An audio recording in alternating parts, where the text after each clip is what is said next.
It's the Panasonic Lumix ZS80 or ZS80 if you're not British.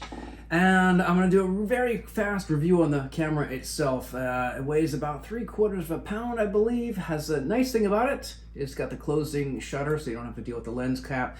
Pretty compact, and the zoom is 720 millimeters, so that is probably the key point about having this. The only reason I have this in the world is that zoom. I just wanted a compact zoom. This is what it is. So this has been to New Orleans now, London, Helsinki, Finland, and even Mexico City. So it's traveled around. I've taken some shots, and I got a good idea of what it can and cannot do.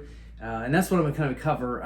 Most of this is just going to be reviewing some shots and just seeing, because that's the bottom line is like, yeah, it's great to have a super zoom, but if your pictures, you can't really use them or share them very easily. If they just don't look good, then what's the point at all?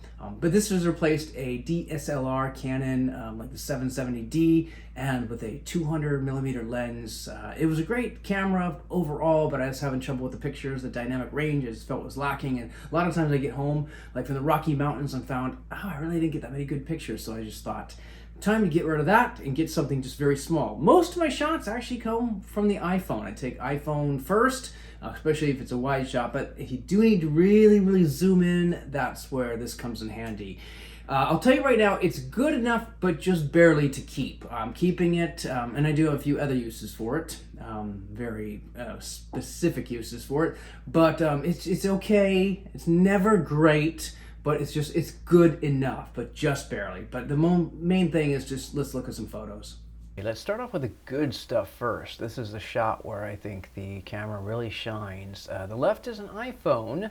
This would be the 13 Pro Max at 3x, and on the right side is the Panasonic, and that was zoomed in pretty far to fit this clock. So if there's 100%, or not 100%, no, way down, 27, 16, you got a lot of pixels to work with at this point. But if we were to zoom in on the iPhone, we could get to 100%, and this side, we don't even need to be at 100. We're at 25 and got pretty much the same, and already quite a difference. Probably an optimal day for shooting. This is really good weather for London, at least. But as you can see, yeah, we're pretty much at the end of the range there. We could go in further, and now we're at 200%, but the pixels start being of much less use. Let's say we wanted this, just for whatever reason, this is what we want. We'd have to be at 400x, 500, and that's just, not really usable. However, the same thing over here, or close to it, not exactly the same shot, 50%, 66. Now, let's go back to 100. 100%, and you can see that there is quite a difference. You actually have some usable pixels there. Whereas this side, yeah. Funny that maybe it was a different time I shot this. Oh, well, close enough. I mean, there is noise. It's not like it's going to be perfect. There's a lot of noise. I could have done raw and then converted, but in the end, it was still going to be not perfect. But zoomed out, if you wanted the whole clock tower, then definitely the iPhone would be the one to get to use. And for a shot that's, I guess, pretty good, the moon, you really could not get this at all with an iPhone. So the camera does a good job here. Lots of noise, of course, that's hard to avoid, but you can get some of the details. Anyway, this is as good as you're going to get with compact zoom, I suppose. A graduation ceremony in New Orleans. This is Tulane University. This is with the Lumix, and it's okay, but then you compare it to pretty much the same shot with the iPhone, and yeah, all of a sudden the colors are better. You get a little bit of the sky. Yeah, so if you had the choice, you would definitely use your iPhone. Now, if you were to zoom in on this one, you'd probably get not much detail, but with the Panasonic Lumix, like this area right there, if I were to look at that really closely, yeah, I mean, you can actually see what people are doing, what they're wearing, the patterns on shirts, sunglasses, someone's checking out phones, and it's just kind of cool that you can see that far away. You'd have to be careful. There was a lady here on the right, or I guess the left, and the shot was just, I guess, a bad angle. I mean, nothing too severe, but I cropped it out because, yeah, it was not a flattering image or whatever. So you have to be careful of stuff like that. I don't think people want to be doing that kind of thing on purpose. But I can even see what kind of water they're drinking. So a situation like that, that is pretty amazing that you can kind of get a shot like that if that's what you need. And I don't know what you'd actually use this for. Surveillance, I suppose, if you're hired as a spy. But otherwise, it is interesting. Now I'll switch to a shot in New York City. I was actually at the airport. So this is downtown, way far away. I mean, I'm at JFK, and I'm like zooming way across the water at the edge. Anyway, so yeah, I mean, I even zoomed in a little. It's just unusable.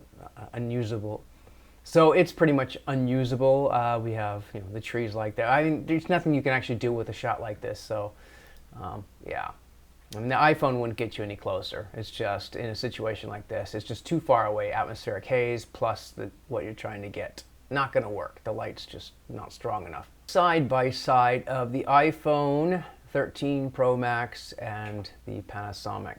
So, as I always said, if it's a wide shot, there's absolutely no way you'd want to use the Panasonic. I mean, but when you actually see, I mean, I got trees here with detail. I've got just everything blown out here. The fence has detail. The bird feeder has detail. It's just crazy how much you realize you're missing when you do use the camera at a wide angle. So, yeah. I mean, there's not much more to say here. It's just night and day difference. And I did get, in fact, the only reason I got the camera was for the zoom. So that same bird feeder, when birds are there, it is nice to be able to zoom in and actually get the bird. Noise, grain and all, but I kind of have it. I mean, maybe I can use that. You couldn't use it in a lot of places, but it's still something. It's better than nothing, I suppose. Yeah, I got the little bird and eating food. So these kind of shots you wouldn't be able to get with the iPhone, of course. This is about, I don't know, actually just 10 yards away, but this is why I got the camera. Two more random shots. This was across a yard, I would say about 30 yards away, if that. Yeah, if I were to zoom in, look at the noise. I mean, it's okay. Maybe I could use that for something. The less zoomed in, I guess, the better. I got the bird feed, bird seed, I guess we call it. And zoom in, but that's what is that? 200. So at 100%, it's not very good. But if you were to zoom out a little, kind of have an idea. Really hard time at metering. I mean, just the dynamic range is not great. So if you got something bright, everything else is going to be dark. Or if you focused on the dark, everything else is going to be blown out. So that's just something to keep in mind. Yeah, okay. If you don't have a phone to compare it to, like if I didn't take an iPhone photo and realize how good the colors could be, then it's like, okay, maybe I can use that for something. Yeah, you can start to see as you zoom in. 300%. So at 100%, it's okay. Not great, but if you don't know any better. This was a chimney, probably about 50 yards away. And again, maybe surveillance if that's what you're doing. Otherwise, And a rose. And this actually, to me, looks okay. I don't know if I have an iPhone photo of it, so I can't see how good it could be. But I don't know, it's okay. A little artistic, I suppose. So that's it for the photos to compare. Okay, so the London Monument zoomed in from the ground. You can get pretty darn close. It'll be shaky. A tripod would have been better with something like this, but there it is. So I guess it's okay.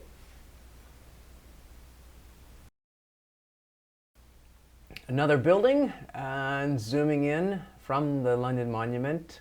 Not bad.